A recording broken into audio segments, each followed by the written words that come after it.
After a few more days, I could walk a little steadier, but still needed help. Pink took me out by the big house and walked me through it. Weren't much left of it, really. It was mostly burned out. Master A. Lee had a library full of books right here, he said. He taught me to read, even though it was against the law. He must have been a good man, I said. More bad than good, say. Sometimes I think he just liked being read to. There was this book of poetry, say, that was this thick. Every night I'd read out loud to him from that book. I blessed this house because of all those beautiful books, but I cursed it too for what it stood for. We walked a bit further.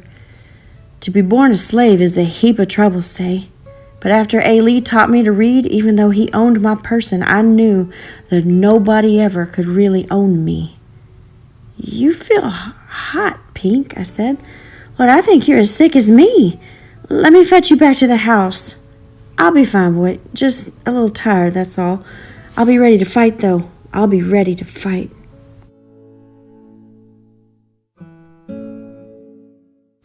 That night after we ate, Momo Bay came back to the table with a worn old Bible. She was so happy. My heart ached at the thought of telling her we'd be leaving soon. Master A. Lee showed him how paper talks. Show him, Pink, she said. He took a pair of spectacles from his pocket and opened the Bible to the Psalms of David and started to read. His voice was steady and had such wonder. Just hearing them words made pictures come into my head. I surely do wish I could read, I announced to them without thinking. When Pink saw that I was ashamed, he took my hand. I'll teach you, say. Some one day I'll teach you. I could feel my face flushing up. Then I spoke up. I done something important, I announced. Of course you have, child. Of course you have, his mother said. I touched Mr. Lincoln's hand. They were near Washington. We were quartered there just before Bull Run. The president himself was shaking everyone's hands, and I just put my hand right out. And he took it? Pink asked. Yep, he took it, I answered. Now there's a sign, ain't it? He said, smiling broadly. Touch my hand, Pink. Now you can say you touched the hand that shook the hand of Abraham Lincoln. Next best thing to touching him, Momo Bay said in wonder. Most of the next day, Pink was studying an old map. Marauders don't fan out further than 30 miles or so from their camps. If they come here, then their units must be that close. We got to get south of the river. See here, say? That's where my troops were headed. We can meet up with them about here, I figure. Meet up with who? You ain't leaving? His mother's voice caught as she came upon us. Now, my mother, you knew we couldn't stay here. You had to know that, he said as he tried to calm her. No, my babies, my dear babies, she cried. She was inconsolable for a time. Then she sat still and afeared as she just listened. Mother, this war has to be won, or this sickness that has taken this land will never stop. Pink always called slavery the sickness when we talked. We have to go.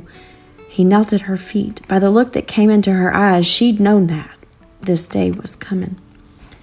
I could feel my breath catching. My chest was heavy. My hands were sweating, and I felt sick at my stomach. I knew I had to tell Pink something. I just didn't know how.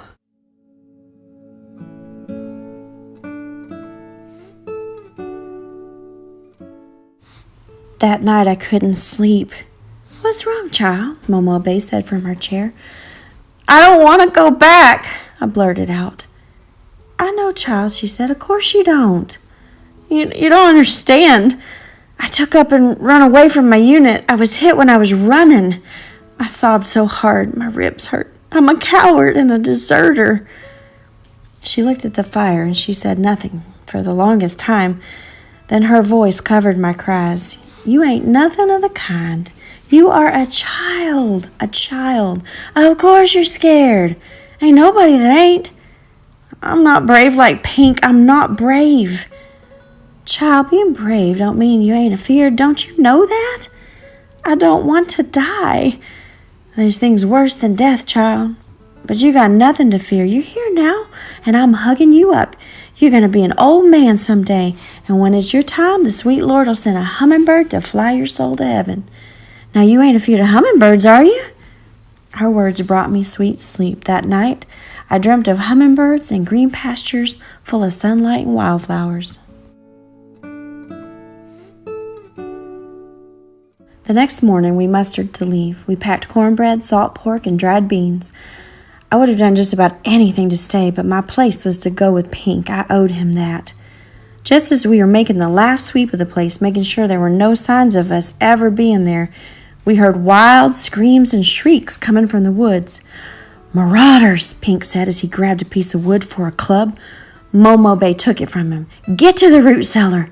Ain't got no truck with an old dark woman. You get to that cellar, you hear?" We didn't like it, but she pushed us in. "Hurry, before they hear." She lifted the root cellar door and shoved us in. "Don't come out till I tell you." We heard the porch steps creak as she ran from the cabin. "She's drawing them off," Pink whispered. When the marauders came in, my heart was pounding so hard I was sure they could hear it up there above us. There was a terrible commotion as they ransacked looking for food. Then there was silence. A single shot echoed through the trees outside. They let out a war whoop and they thundered off. We waited for a sign from Momo Bay, but it didn't come. Finally, we climbed out and ran outside, only to see Momo Bay lying just beyond the porch. "We put you in their way by staying here," Pink cried as he rocked her in his arms. Her eyes were looking in a faraway place as he closed them. "Your son loves you, Momo Bay. Your son loves you," he sobbed as he kissed her. We both held her hand until there was no more warmth in it.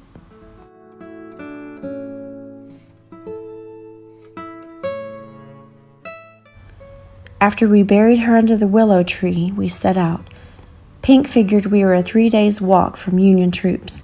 He watched the movement of the sun. Her words still rang in my heart, her words about being brave. My steps were as sure now as they had ever been since the war started. We walked in the open, as clear as a country stroll, until the morning of the second day. Then we knew we were being followed. "Take these," Pink said as he took his spectacles from his pocket. "If they catch me with them, there'll be trouble for sure." When they caught up to us, one yelled at me, "Where you going with that dark boy?" I was afraid to answer because of my northern accent. It would dead sure give us away. "Boy, what outfit you part of?" their leader barked. I couldn't answer. "You Union boy?" One jeered as he pulled my uniform from my knapsack. "No, I ain't no Yankee. I got that from a dead one," I sputtered, trying to convince them. That was when we were grabbed. My words had given them away. We were prisoners of the Confederate Army. We were held up in a barn that night. Pink shivered with fever. I held him as he had done for me.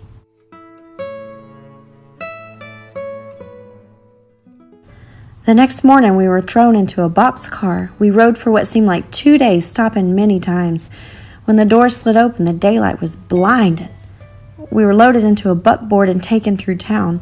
The townsfolk looked hard at us. All they had left for us was mean looks and a heap of hate. We jarred to a stop in front of gates that marked the entrance to a stockade. "It says Andersonville," Pink whispered. My heart stopped. I had heard of this place. It was one of the worst of the Confederate camps.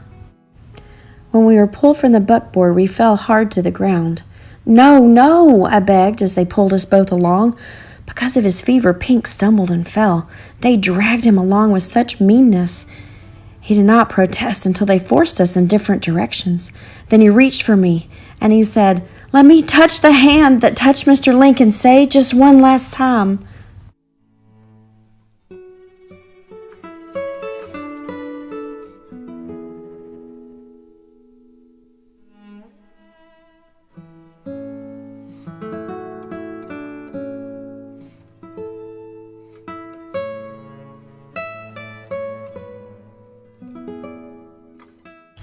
I watched tears fill his eyes and cleaved my hand to his until they wrenched us apart. They smote him and dragged him away from me. He looked back at me and tried to say something more, but they crossed his back with knotted hemp and pushed him along.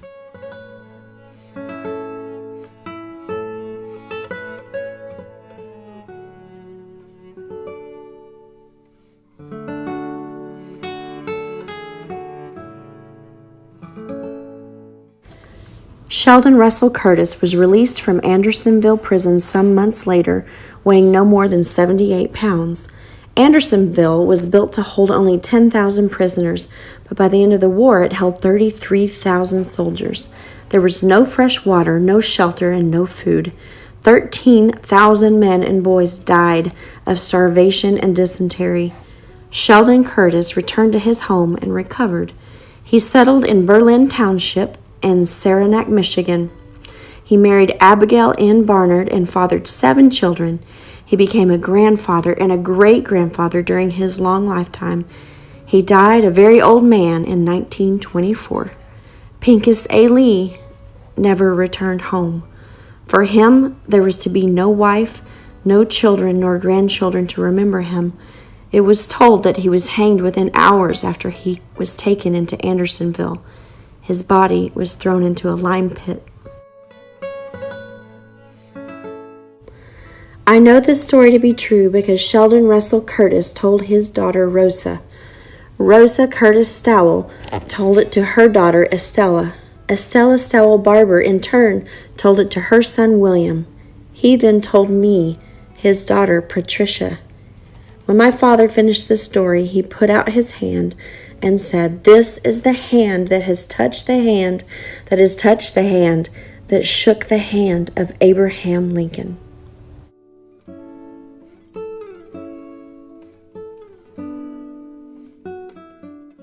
This book serves as a written memory of Pincus A. Lee, since there are no living descendants to do this for him.